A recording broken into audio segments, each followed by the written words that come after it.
Hi, welcome to World Book Day. We have been asked to share a story with you. I'm going to share a couple of extracts of very, very short stories with you today and just explain a little bit about them. During lockdown, you've been telling us a lot about what you've been reading, and some of you who've been getting into some series of books, and that made me think, oh, which series of books were around when I was younger? Um, You've told us you've started reading David Walliams, or you're enjoying Diary of a Wimpy Kid, or you've started to read the Harry Potter series.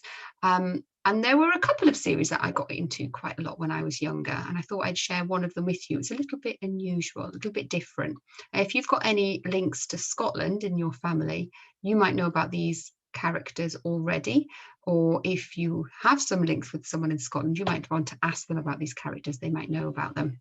So when I was younger, we used to live in north of England, really close to Scotland. Some of my family are Scottish, some of my family are English, and we used to just be able to walk across the Scottish border and be in Scotland. So a lot of the culture and the ideas up there and the language is a little bit like Scottish because it's so very close to it. And we used to get a Sunday paper every week called the Sunday Post, and in the Sunday Post every week, there were cartoon strips. There were two cartoon strips, one called All Woolly and one called The Broons. Now, All Woolly is this character on the screen, this chap sitting on the bucket. He is a boy and he gets up to all sorts of adventures. If you click on him, actually, that takes you to a webpage I found. So the creators of All Woolly have created this whole online world about him.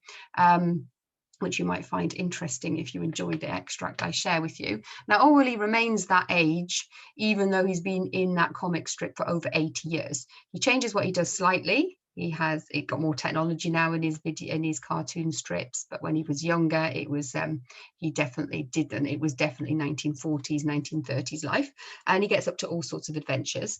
The Broons are a family, so you can see all the characters in the family there. They also don't age; they stay the same age, but they've been around for 80 years and have stayed the age they are, but they might change. Their clothes change slightly.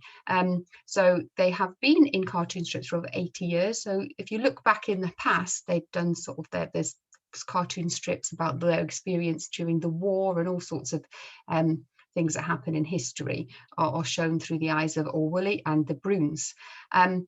The interesting thing about them is that they actually talk a lot using the Scottish accent. So when you see the words written down, they look really unusual because it's the Scottish accent and some words that are used in Scotland written down. So it celebrates all things Scottish and the Scottish culture. So as I read them, I'll try my best to read them using the Scottish accent, but I'm not Scottish. I only live close to Scotland, so I can do it.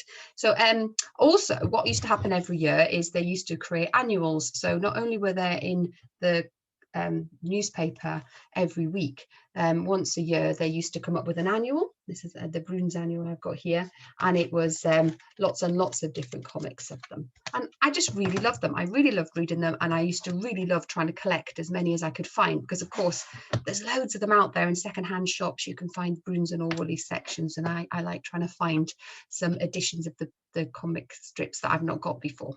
So if you have a look at the next page, this is an Orwell one.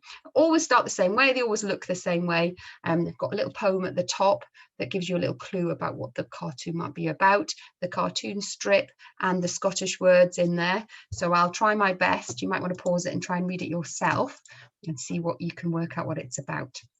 So watch out where you put your feet. Ah, too late, now you're all wheat. So that says, watch out where you put your feet. Oh, too late, now you're all wet.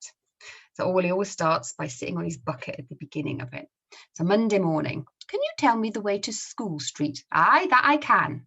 I'll show you, but watch out for that dub. I tell you, a dub's a puddle. Dub, I remember that word. You're no from round here, are you? What's that wriggling about in your pocket? It's my pet moose, Jimmy. Moose? It's my pet mouse, James. Ah, cute little fellow. Would you like a bite of my jelly piece? What is this jelly? It's very good. That translates into posh as a jam sandwich. Well, it was good to meet you, but here we are in School Street and I'm off to my class. The first lesson of the week. There's someone I'd like you all to meet, pupils. Oh, I'll be some boring old fogey. Your French exchange teacher. Bonjour, la classe. Jings, it's her. Come on, William, it's not hard to say. Dog is le chien. Huh? I cannot speak two different languages, miss. Speak up, Guillaume. There you go. And he's sitting on the bucket at the end, and usually his bucket sit at the end explains what he thought of the day. So there you go. See if you can work out what you think happens in that story. And you can spot all the Scottish words. And apologies for my Scottish accent. I did try my best. That's an all woolly one. The next one is a cartoon strip from the Bruins. So the Bruins are a family. You've got mum and dad, granddad, and they've got quite a few children. They've got 2 older boys. They've got 2 older girls. They've got a teenage boy. They've got twin boys, and they've got little Maggie, the little daughter. So quite a big family, and they all have different adventures. So this one is about mum going to buy a new hat. So see if you can work out what's in this one. Look, a sale, and I'm needing a new hat for Bella Wilson's lassie's wedding. Come on, we'll have a look. Do we have to? Yeah, I'd like your opinion. Soon. Well, what do you think? Oh, I've seen Jock Tamson's Cuddy wearing a better looking hat.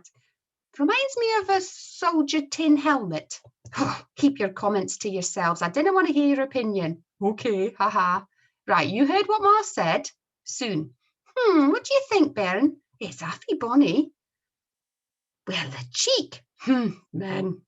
There we go. And at the end, they've decided to keep their words to themselves, but they're holding up score sheets to say their opinions about the hats. So there you go.